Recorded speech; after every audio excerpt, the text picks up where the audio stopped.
Hello दोस्तों, स्वागत है आपका हमारे YouTube channel RS study centre में। मैं आपको इस वीडियो में एसी और डीसी में अंतर बताऊंगा। तो सबसे पहले हमको करना क्या है कि यहाँ पे डीसी लिखना है और यहाँ पे एसी लिखना है। ओके। डीसी का फुल फॉर्म होता है डायरेक्ट करंट और जो एसी होता है इसका फुल फॉर्म होता है अल्टरनेटिव करंट। डीसी को हिंदी में कहा जाता है दृष्ट धारा, जबकि एसी को हिंदी में कहा जाता है प्रत्यावर्ती धारा। तो ये जो डीसी करंट है और एसी करंट है ये बहता कैसा होगा वायर में, तो उसका मैंने यहाँ पे आकृति बना दिया है। जो डीसी करंट होता है ना, ये सीधा बहता है, मतलब प्लस से माइनस की ओर जाता है, ठीक है।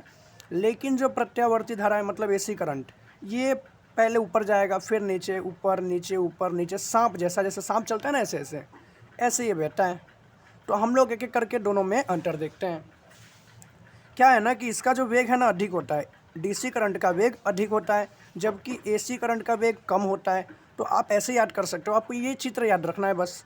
देखो, अगर आपको कोई सीधा रास्ता पे दौड़ने को बोलेगा तो आप जल्दी पहुंचेंगे, आपका वेग ज़्यादा होगा। लेकिन किसी को टेढ़ा मेढ़ा से दौड़ने के लिए बोला जाएगा तो कम ही चल पाएगा ना, तो उसका वेग क्या हो जाएगा, कम। इसलिए इसका वेग ज़्यादा होता है, इसका वेग कम होता है। लेकिन प्रॉब्लम क्या है कि ये कम दूरी तय करता है। आप बोलोगे कि इसका वेग ज़्यादा है तो इसको ज़्यादा दूरी तय करना चाहिए, लेकिन हम लोग में क्या होता है, अगर हम लोग को कोई रेस में दौड़ने के लिए बोलेगा तो अगर हम लोग बहुत तेज़ दौड़ेंगे तो हम लोग कम दूरी तय कर पाएंगे कि नहीं कर पाएंगे, थक जाएंगे हम लोग। तो वैसे ही डीसी के साथ भी होता है, ये बहुत तेज़ी से तो दौड़ लेता है लेकिन कुछ दूर जाने के बाद ये थक जाता है और इसलिए क्या करता है, कम दूरी तय करता है। लेकिन जो एसी था ये तो इसका वेग कम था, ये आराम आराम से जा रहा था, तो ये बहुत अधिक दूरी तय कर सकता है, ठीक है।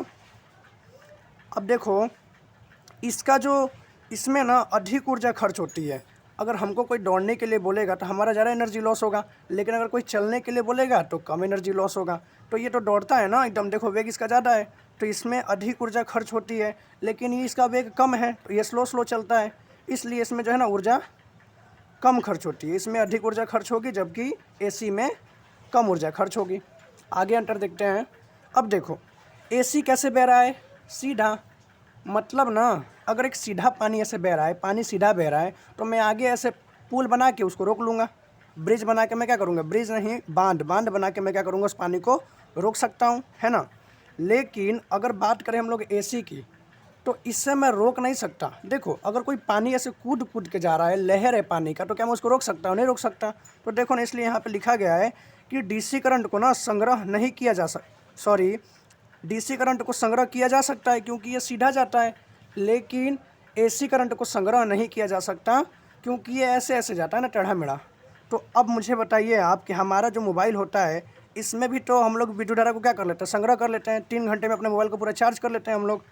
तो उसमें कौन सा करंट होगा, डीसी, क्योंकि जो करंट संग्रह होता है वो कौन सा करंट है, डीसी, ठीक है। और एसी करंट क्या होता है, तो हमारे घर में जो करंट आता है ना वो एसी करंट होता है, क्योंकि हमारे घर में देखो ना कितने दूर दूर से करंट आता है। तो यहाँ क्या लिखा हुआ है, अधिक दूरी कौन तय करता है, एसी करंट। तो हमारे घर में बहुत दूर से जो करंट आता है वो होता है एसी, ठीक है। लेकिन हमारा चार्जर क्या करता है, उस एसी करंट को डीसी करंट में कन्वर्ट करके हमारे मोबाइल में अंदर में संग्रहित कर देता है, ठीक है। पांचवा अंतर देखते हैं, इसकी दिशा नहीं बदलती है। देखो, ये हमेशा प्लस से माइनस की ओर ही जाता है, तो सही बात है, इसकी दिशा नहीं बदलती है। लेकिन बात करें हम लोग एसी करंट की, तो इसकी दिशा बदलती रहती है। देखो, अगर ये ऊपर जा रहा है तो प्लस हो रहा है, जैसे ही नीचे जा रहा है फिर माइनस, फिर ऊपर जा रहा है प्लस, फिर नीचे आ रहा है माइनस, फिर ऊपर जा रहा है प्लस, फिर नीचे आ रहा है माइनस। तो इस प्रकार ना इसकी दिशा बदलती रहती है। अब इसका जो वेग है ना ये नहीं बदलता है। वेग क्यों बदलेगा, ये सीधा जाता है, इसका वेग नहीं बदलता है। लेकिन इसकी बात करेंगे तो इसका वेग जो है ना वो बदलता रहता है। अगर आपको कोई ऊपर चढ़ने के लिए बोलेगा तो आप स्लो चढ़ेंगे और उतरते समय फास्ट उतरेंगे। वापस चढ़ने के लिए कोई ऊपर बोलेगा तो आप दौड़ते समय, अगर हम लोग ऊंचाई पर जाते हैं तो हम लोग का जो, जैसे हम लोग साइकिल चलाते हैं तो अगर ढलान है तो साइकिल तो बहुत स्पीड में नीचे आती है, लेकिन जैसे ही चढ़ान आता है तो ऊपर चढ़ने के टाइम पे हम लोग स्लो साइकिल चलाते हैं। हाँ, तो यही है यहाँ पे कि इसका जो वेग है ना नहीं बदलता है, लेकिन इसका वेग क्या होता है, बदलता रहता है, क्योंकि ऊपर नीचे होता है तो इसका वेग बदल जाता है। इसका उत्पादन महंगा होता है, किसका, डीसी करंट का, लेकिन एसी करंट का उत्पादन सस्ता होता है। डीसी में क्या होता है ना कि सबसे पहले एसी करंट बनाओ, उसके बाद उसको डीसी में कन्वर्ट करो। मतलब अगर मुझे डीसी करंट चाहिए तो सबसे पहले मेरे पास एसी करंट होना चाहिए, तभी ना मैं उसको डीसी में बनाऊंगा। लेकिन इसकी बात करेंगे तो इसका जो उत्पादन है सस्ता है, क्योंकि इसमें तो एसी करंट ही रहता है ना। तो देखो ना यार, अगर आपको कोई डीसी करंट बोलेगा तो आपको सबसे पहले एसी करंट बनाना पड़ेगा कि नहीं। एसी करंट बनाने के बाद ही आप डीसी करंट बना सकते हैं, इसलिए इसका उत्पादन महंगा हो जाता है, जबकि इसका उत्पादन सस्ता होता है। प्रॉब्लम ये है, अब हम लास्ट बात ये है कि हम ये समझते हैं कि हमारे लिए ज़्यादा घातक कौन सा है, किससे हमको ज़्यादा करंट लगेगा। ठीक है, तो जो एसी करंट होता है, डीसी करंट हमारे लिए ज़्यादा घातक नहीं होता है, एसी करंट हमारे लिए ज़्यादा घातक होता है। ऐसा क्यों है, आप इसे ऐसे याद रख सकते हैं कि अगर आपको कोई एक जगह चाकू मारता है तो आपको कम चोट लगेगा, लेकिन ये कैसे चाकू मारता है, ऐसे कूद कूद के, मतलब एक जगह चाकू मारेगा, फिर कूद के दूसरी जगह, फिर कूद के तीसरी जगह। तो जब हमारे शरीर में करंट जाता है ना, तो जो एसी का करंट, डीसी का करंट होता है वो सीधा चला जाता है, तो हम लोग को ज़्यादा करंट नहीं लगता है। लेकिन जब एसी करंट जाता है तो ये ऐसे जंप कर करके जाता है, तो हमारे बहुत से अंगों को क्या कर देता है, नुकसान पहुँचा देता है। इसलिए हम लोग को ना ज़्यादा घातक हमारे लिए डीसी नहीं है, एसी है। तो यहाँ मैंने लिखा है यह हमारे लिए कम घातक है, लेकिन बात करें एसी की तो यह हमारे लिए अधिक घातक है। तो दोस्तों, उम्मीद है आपको ये वीडियो समझ में आ गया होगा।